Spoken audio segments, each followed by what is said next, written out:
Hávamál, which translates to Words of Odin, is one of the poems that can be found in the Poetic Edda. The Poetic Edda is a compilation of the sagas of the Norse gods, and is one of the primary sources we have on Norse mythology, along with its counterpart, the Prose Edda. Both the Poetic Edda and Prose Eddas were officially written down in the year 1200 AD in Iceland, but it's believed that these stories told in them are actually much older than that. In fact, they are probably a few thousand years old. In ancient Europe, most people were content with passing down knowledge orally. Written language did exist in parts of Europe, but it was believed that much of Europe still passed down knowledge through word of mouth. Hávamál is comprised of 5 smaller poems, known as Gestafatr, Demi Odins, Loddfafnir, and Runatal. Most presented is a collection of loosely connected stanzas containing general advice on living one's life, as well as encouraging wisdom and moderation. The way I interpreted Hávamál is that you are essentially having a conversation with Odin, and he deems you worthy of sharing some of his wisdom with you. In the section Demi Odins, Odin shares some of his advice on love, as well as 2 stories about how he tries to win the hearts of 2 women. He fails to win the heart of the first one, but he succeeds in winning the heart of the second one. In Loddfafnir, Odin is speaking to a character called Loddfafnir. He is sharing some more wisdom with this said character. In the section Runatal, Odin sacrifices himself to obtain the knowledge of the runes, and in the final section, Leothatal, Odin explains his knowledge on the 18 magical spells, but he does not teach you how to cast them. Before we start reading, I want to give you a little bit of background on Odin, as well as a bit of context on the pagan religion from which this text originates from, because this is a religious text. I'm not going to be preaching anything to you in this video. I just want to give you some context so you can better understand Hávamál and the wisdom that is contained in it. Odin is considered to be the god of knowledge and warfare, but he is much more complicated than that. His role in the pantheon is sort of acting chieftain of the gods, as well as taking half the souls of the dead who fall to battle in Valhall, which translates to Hall of the Fallen in Old Norse, which is a plane of existence where warriors practice combat for the eventual coming of Ragnarok. He is also known for being the husband to the goddess Frigg, as well as being the father of Thor, Balder, Holdor, and Vali. He is also called Odin, but often goes by many names. Wodan, Horbots, Bolverk, Geirtir, Hangi, Hova are some of the names he goes by. He's also known as the Wanderer because he likes to disguise himself as a human and wander the world. While he is wandering around, he likes to have conversations with humans to obtain some knowledge from them. Odin's key trait is that he possesses an obsession with obtaining knowledge. He has 2 ravens, known as Hugin and Munin, thought and memory in Old Norse, who circle the earth form every day collecting information. Odin's appearance is that of an old man with a long gray beard, with one of his eyes missing. The reason why Odin has one eye is because he sacrificed it to attain infinite wisdom. Odin is wise, but he is cynical and be considered selfish to some. The whole reason why he is obsessed with obtaining knowledge because he knows how he will die at Ragnarok, and he wants to do everything in his power to prevent his death. He is, however, loyal.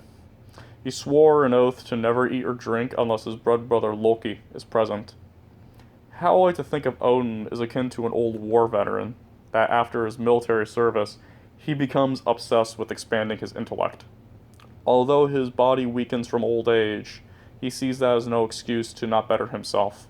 His bones may become weak and brittle, but he keeps his mind as sharp as a spear. Now to give you a little bit of context on what paganism is. Paganism, in a nutshell, is the native religion of Europe. Christianity is not a European religion by any stretch of the imagination. Christianity is a form of Judaism that comes from the deserts of the Middle East. Paganism is a polytheistic religion where there are many gods. The gods are not really seen as entirely omnipotent beings, more like personalities given to the forces of nature as well as human attributes. In many European mythologies, you will notice that many of the gods will have similarities between one another, such as Thor in Norse mythology to Perun from Slavic mythology. Paganism is a religion where you live in harmony with nature, only taking what is needed to give back to nature what you have taken from it. Pagans also practice sacrifice. Not human sacrifice, mind you. That was a lie told by the Romans to make pagans look evil and to convince the Europeans to ditch it in favor of Christianity. The concept of sacrifice is that you give up something in order to receive something in return. A good example of this is marriage. You will sacrifice being with another person to spend the rest of your life with one lover to raise children. The reward being is that you get to pass on your genes to the next generation. Marriage is a custom that is traditionally pagan, actually. Paganism is also a cult of ancestral worship, where you are believed to be reincarnated as one of your descendants after you die. There really isn't an afterlife in paganism. There is talk about places like Valhall and Hell in Norse mythology, where the dead would go to await being reincarnated. On a side note, Hell is not the same as the realm of eternal suffering as it is in Christianity. Hell is seen as a plane of existence where the souls of the dead will lay dormant until they are reincarnated. In pagan Europe, after you die, your corpse is taken to your family's burial mound, where you are buried with your belongings. However, to become reincarnated, you must pass an initiation ritual, which usually starts at around the age of 7. Once you pass the initiation, you would enter your family's burial mound and take the belongings you had from your previous life. It is believed that when you are reincarnated, you would keep all the positive attributes you possessed in your previous lives, while leaving behind all the negative ones. However, though, if you were so wretched in life, your tribe, instead of bringing your body back to your family, they would throw you in a bog where it is believed that you would never be found, thus never be reincarnated. There's a lot more to paganism than that, what I just told you, but that is the core belief system of the religion. Hávamál. Before one would advance through each doorway, one must look around and peer around, because one cannot know for sure where enemies sit in the hall beforehand. Greetings to the hosts, a guest has come. Where must this one sit? He is very impatient. The one who must sit on the firewood to test his luck. There is need of fire for him who has come in with cold knees. There is need of food and clothes for the man who has journeyed on the mountainside. There is need of water for the one who comes for a meal, of towel and friendly intonation, of good disposition, if he can get it, of speech and silence in return. Wisdom is needed for the one who travels widely. Everything is easy at home. He who knows nothing and sits with wise men becomes a mockery. A man must not be boastful in his mind, but wary in disposition. When he is wise and silent, comes to the homestead, misfortune rarely befalls the wary, because a man can never have a more reliable friend than greater wisdom. The wary guest who comes for a meal is silent with strained hearing, listens with ears, and examines with eyes, so each of the wise searches about himself. He is blessed who has within himself praise and esteem. It is harder to deal with that which a man must own in the breasts of another. He is blessed who has within himself praise and sense while he lives, because man has often received ill counsel from the words of another. A man does not bear a better burden on the road than greater wisdom. It seems a greater wealth in an unknown place, such as the refuge of the needy. A man does not bear a better burden on the road than greater wisdom. He does not need to carry a worse journey provision in the open field than is the overdrinking of ale. Ale is not as good as is said to be good for the sons of men, because the man knows less when he drinks more. He is called the heron of forgetfulness, he who hovers over ale parties. He steals the disposition of men. By the feathers of this bird I once was fettered. In the courts of Gunnloth, I got drunk, really drunk, at Fjalar the Wise's. It is the best ale feast when each man recovers from his disposition. A ruler's son must be silent and thoughtful and brave in battle. Each man must be happy and cheerful until he suffers death. The foolish man thinks he will live forever if he avoids battle, but old age gives him no peace, though spears might spare him. The fool stares when he comes on a visit to acquaintances. He mumbles to himself or hovers. Everything happens at once. If he gets a drink, then his disposition is revealed. He alone knows, he who wanders widely, and has traveled a great deal, what disposition each man possesses. He is knowing in common sense. Do not let a man hold on to a goblet, but let him drink mead in moderation. Let him talk sense or be silent. No man blames you of bad manners that you go to sleep early.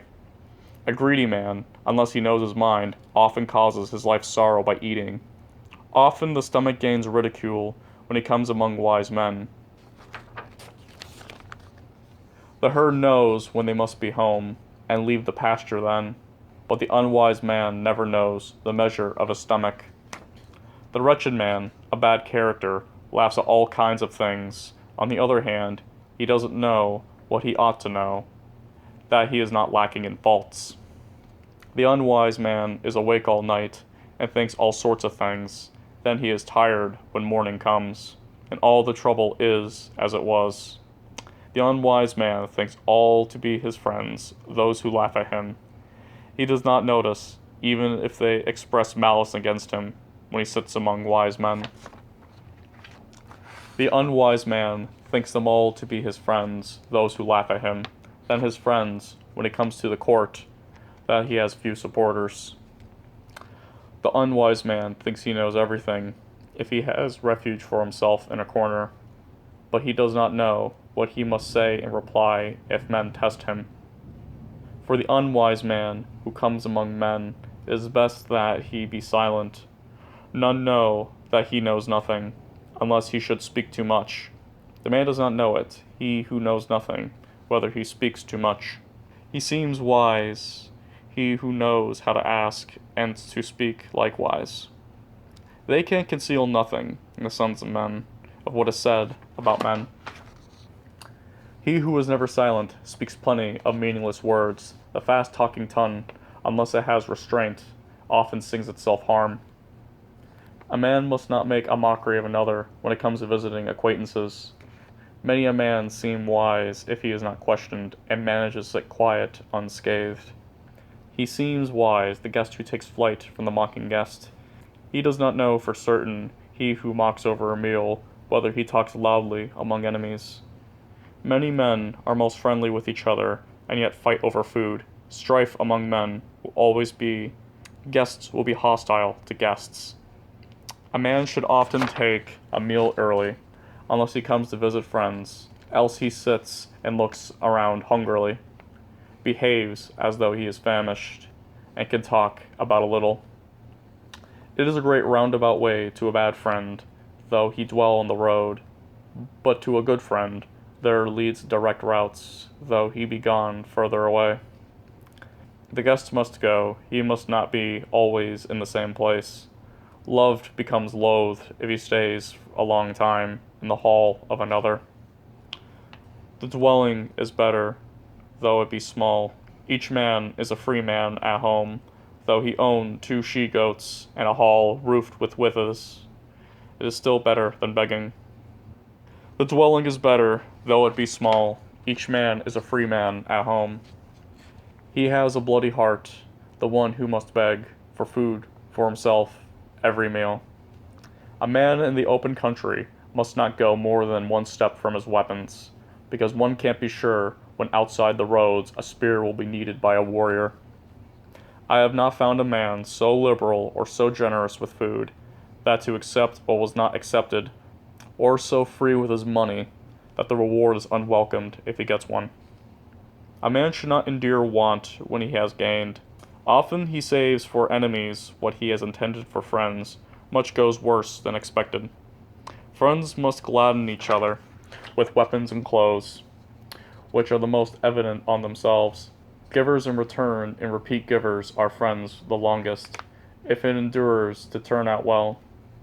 A man must be a friend to his friend, for himself and for the friend, but no man must be a friend to a friend of his enemy. Know if you have a friend in whom you have faith, and you wish to get something good from him, you must share with his mind and exchange gifts, and go often to seek him out. If you have another whom you mistrust, but you want to get something good from him, you must speak fair to him, and think deceitful thoughts, and give deception in return for a lie. There is more about the one whom you mistrust, and whose disposition you suspect. You should laugh with him, and speak other than your thought. There should be repayment for such gifts. Repay loyalty with loyalty, and repay treachery with treachery. Long ago I was young. I traveled on my own. Then I turned astray in my paths. I thought myself rich when I found another. Man is man's entertainment. Valiant men live best, and seldom nourish sorrow, but the cowardly man feels all sorts of things, and the stingy and ungenerous is always troubled about gifts. My clothes I gave in the field to 2 scarecrows. They thought themselves warriors when they had clothing. A naked man is ashamed. The fir decays, the one that stands in the hamlet. Neither bark nor foliage protects it. So is a man who is loved by no one. How should he live a long time? Friendship among bad friends burns hotter than fire for 5 days, but is extinguished when the 6th day comes, and the whole friendship spoils. One should not give a man a single large gift. Often he can obtain for oneself with little praise. With half a loaf of bread, and with a sopping goblet, I got myself a comrade. Small are the minds of men, because all men have not turned out equally wise. Mankind everywhere is halved. Each man must be moderately wise, but never too wise.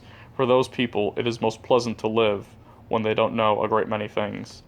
Each man must be moderately wise, but never too wise, because the wise man's heart is seldom glad if he who owns it is completely wise.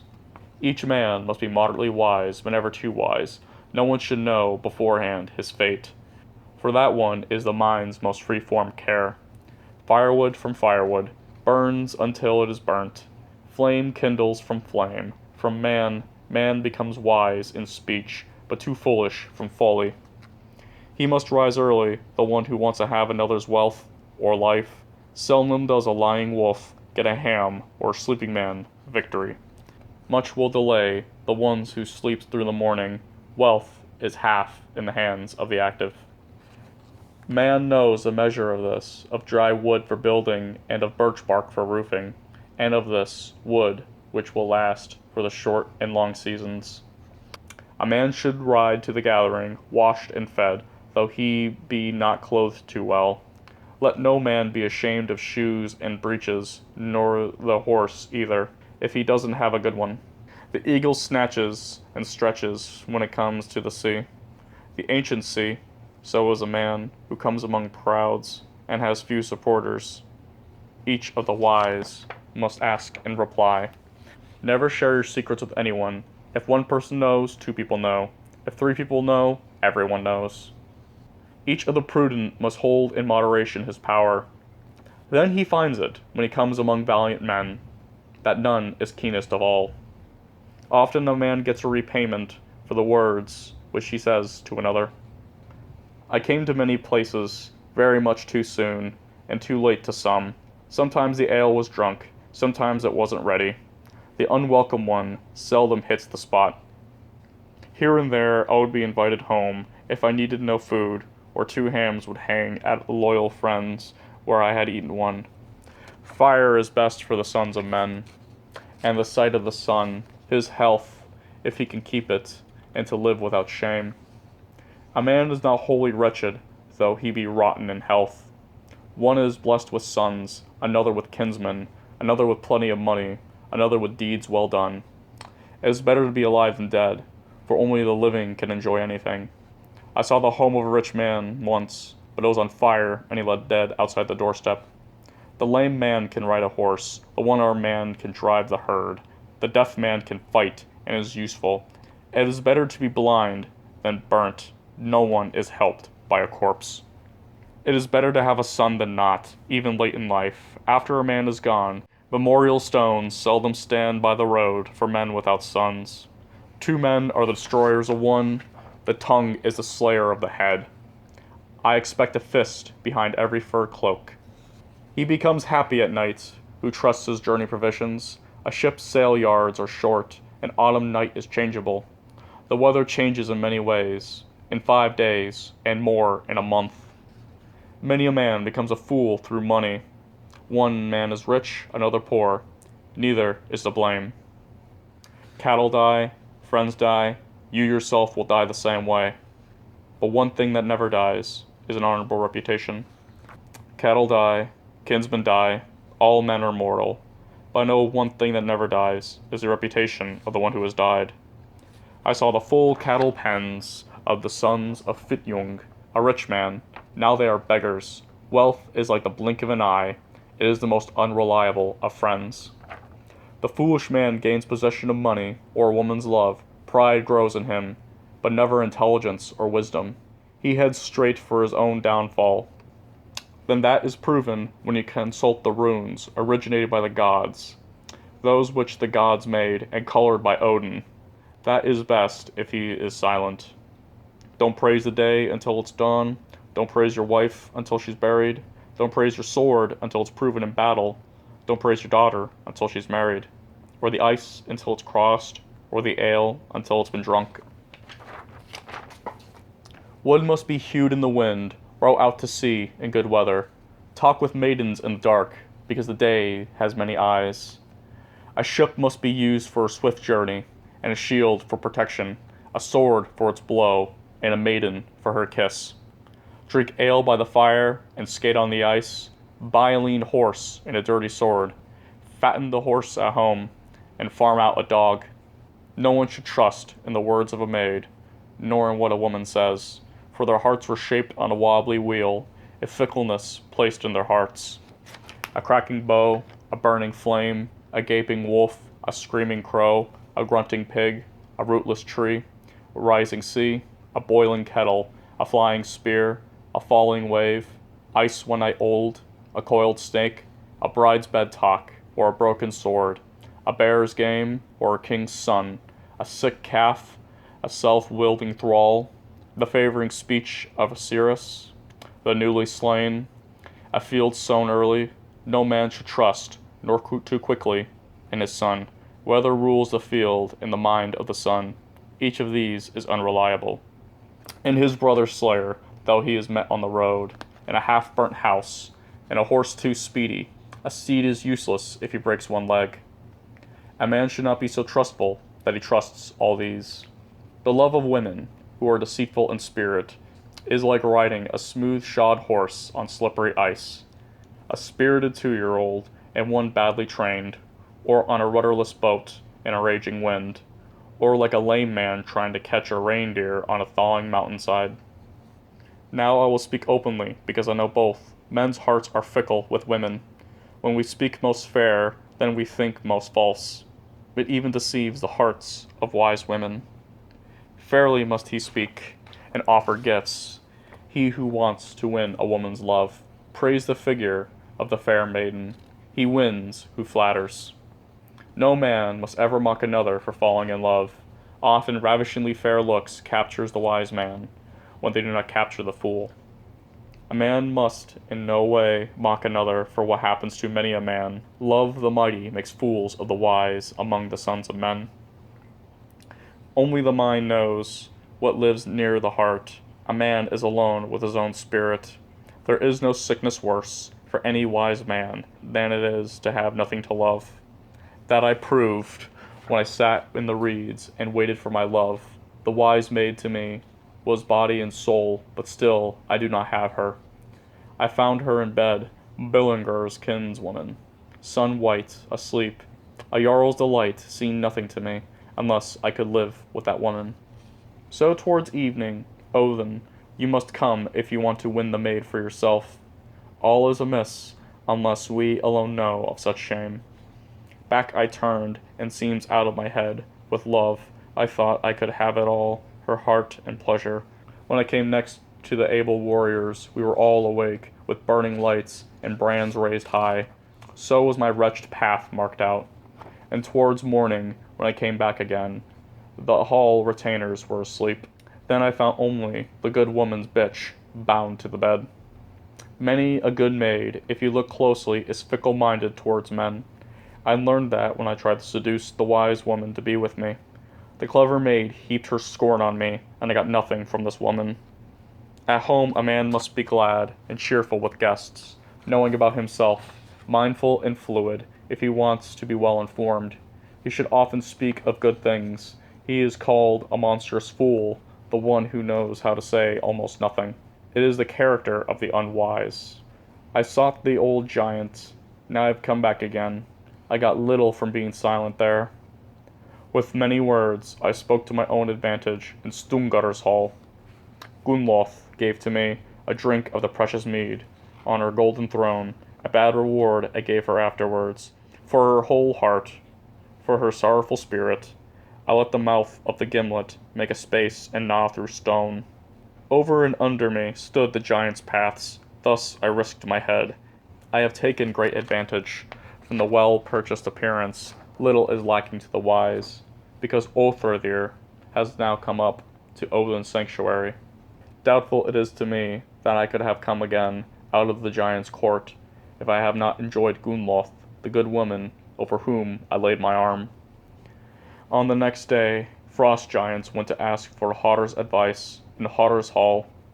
They asked about Bolverk, whether that he had come back among the gods, or whether Stungar had sacrificed him. Odin, I think I have sworn an oath to the sacred ring, but who shall trust in his word? He had Stungar cheated of his mead, and made Gunnloth grieve. It is time to recite to the sage's throne at Uther's wall. I saw and stayed silent. I saw and reflected. I listened to the speech of men. I heard and learned about the runes, nor were they silent in councils at Har's hall, in Har's hall. Thus I heard said, I advise you, Loddfafnir, to take my advice. You would benefit if you took it. Good will come to you if you accept it. Don't get up at night unless you are on guard, or seeking a place outside for yourself. I advise you, Loddfafnir, to take my advice. You would benefit if you took it. Good will come to you if you accept it. You must not sleep the embrace of a woman skilled in magic, so that she locks you in her limbs. She will make sure that you do not heed the speech of either court or king. You will not desire food or mankind's pleasure. You will go sorrowfully to sleep. I advise you, Loddfafnir, to take my advice. You would benefit if you took it. Good will come to you if you accept it. Never seduce another's wife to be your mistress. I advise you, Loddfafnir, to take my advice. You would benefit if you took it. Good will come to you if you accept it. If you long to travel over a mountain or fjord, be sure you have ample food. I advise you, Loddfafnir, to take my advice. You would benefit if you took it. Good will come to you if you accept it. Never allow a bad man to know of your misfortune, because from a bad man you will never get a good return for your goodwill. I saw a man deeply bitten by the word of a bad woman. Her deceitful, crafty tongue was the death of him, and yet the charge was not true. I advise you, Loddfafnir, to take my advice. You would benefit if you took it. Good will come to you if you accept it. Know this, if you have a friend who you trust will. Go visit him often, for the path to which no one treads grows with underbrush and high grass. I advise you, Loddfafnir, to take my advice. You would benefit if you took it. Good will come to you if you accept it. Draw a good man to you with pleasant conversation, and learn healing charms while you live. I advise you, Loddfafnir, to take my advice. You would benefit if you took it. Good will come to you if you accept it. Never be the first to make a breach with your friend. Sorrow eats the heart if you cannot tell someone your whole mind. I advise you, Loddfafnir, to take my advice. You would benefit if you took it. Good will come to you if you accept it. You must never exchange words with a stupid fool, because you can never get a reward for good from a bad man, but a good man can make you beloved through praise. Peace and trusts are exchanged when one can tell another his whole mind. Anything is better than the faithless. He is not another's friend who says only what the friend wants to hear. I advise you, Loddfafnir, to take my advice. You would benefit if you took it. Good will come to you if you accept it. You must not dispute even 3 words with a man less worthy than you. Often the better man is defeated when the worse one attacks. I advise you, Loddfafnir, to take my advice. You would benefit if you took it. Good will come to you if you accept it. Be not a shoemaker or a spearmaker, except for yourself alone. If the shoe is badly made, or the shaft is bent, then misfortune is in store for you. I advise you, Loddfafnir, to take my advice. You will benefit if you took it. Good will come to you if you accept it. When you come upon misdeeds, speak out about those misdeeds, and give your enemies no peace. I advise you, Loddfafnir, to take my advice. You would benefit if you took it. Good will come to you if you accept it. Never be pleased with evil, but let yourself be pleased by good. I advise you, Loddfafnir, to take my advice. You would benefit if you took it. Good will come to you if you accept it.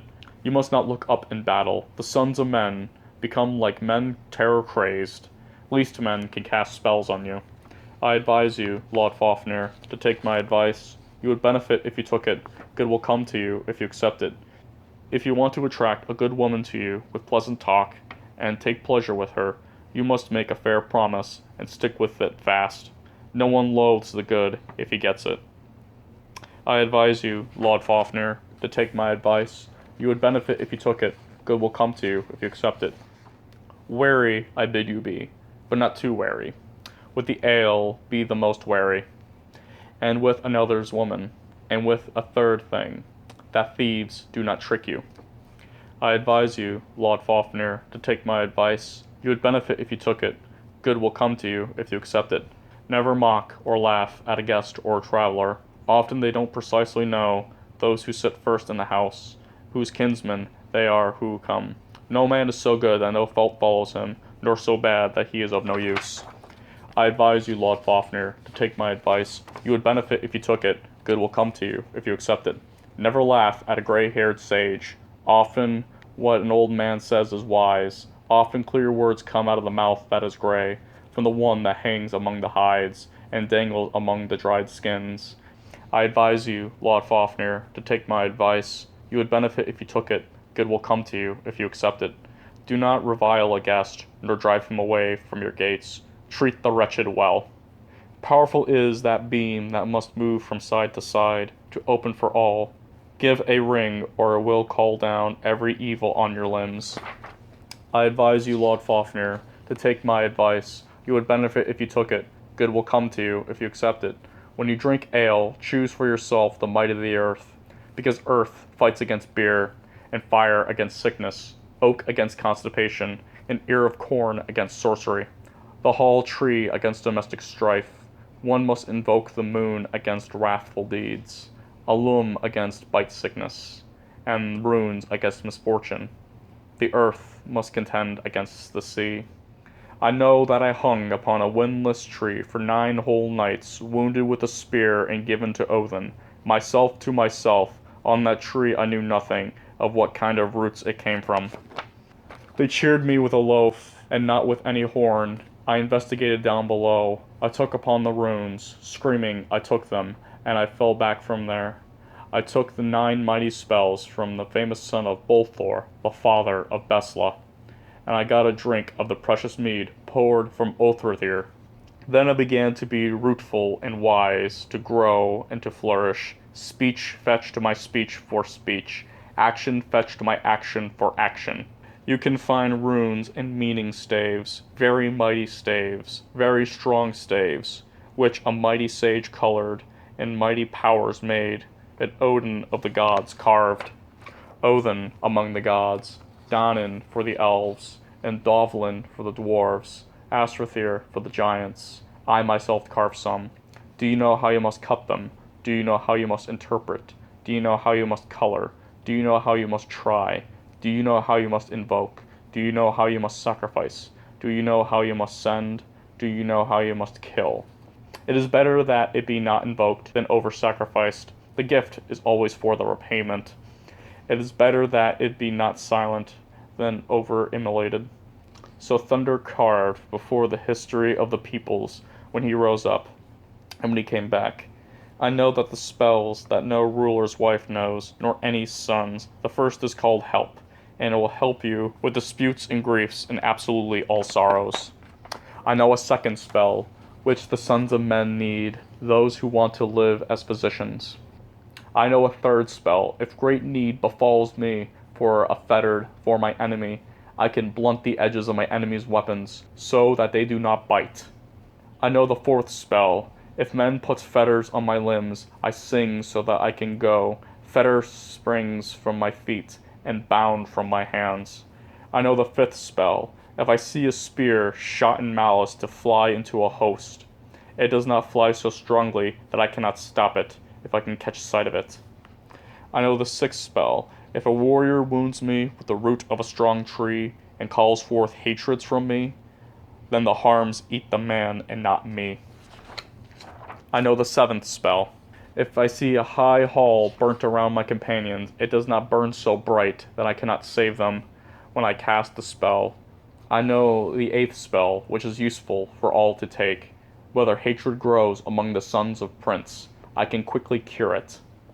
I know the 9th spell. If I need to keep my ship afloat, I can calm the wind on the wave and lull the whole sea to sleep.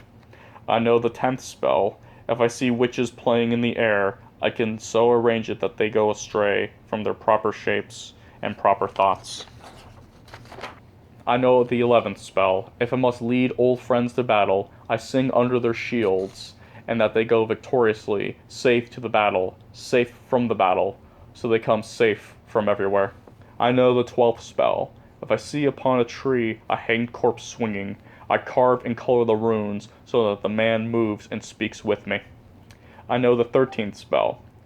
If I will throw water on a young warrior, he cannot fall, though he may come to battle. The man does not fall before swords. I know the 14th spell.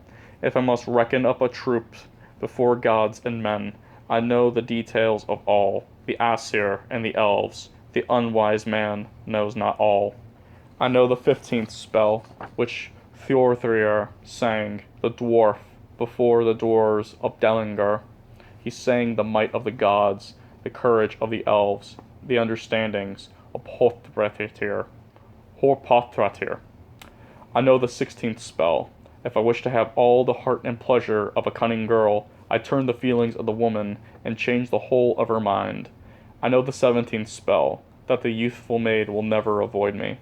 Loddfafnir, you will be lacking these spells for a long time, though it will be good for you to get them, useful if you take them, needful if you receive them. I know the 18th spell, which I will never teach to a maid or a man's wife. Everything is better when one person understands it. It belongs at the ending of the spells, to none but she alone who is wrapped in my arms, or my sister. Now the sayings of Har are spoken in Har's hall, very needful to the sons of men, harmful to the sons of giants. Hail to him who spoke, hail to him who understands. Let him benefit who took them. Blessings on those who've listened.